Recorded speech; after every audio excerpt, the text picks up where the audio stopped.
Batanggenyos family, sample pa lang to, pakinggan nyo.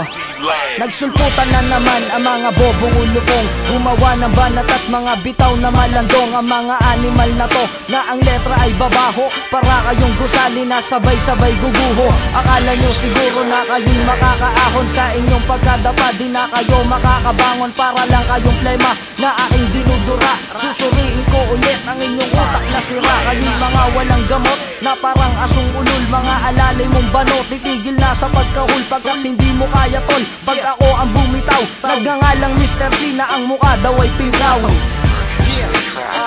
Well show, yeah. Sample pa lang to, medyo. Yeah, yeah, yeah, yeah, yeah. Ito simpleng bagsakan para sa saksakan ng pangit, hindi syempre nakayabangan. Mga sikat na daw, pangalang kalat na daw, grupo ng mga traidor, hukbo ng mga ampaw. Di mo na kailangan pang buklatin ang pahina, bobo ka kasing mag-rap tapos ka pa sa hininga. Isa ka sa biktima, para kang nabiktina, aso sa sariling lubi di ka na makahinga. Di ako nagyayabang tol, pinupuna ko lang, at para sa nag-aabang ay pupunang kuwampat lang na sinayang mo taba. Yeah, pasakan pa lang, abangan nyo, lalabas din to. Yeah, family, D-Town Productions yo, 3G Trio Entertainment. Yeah.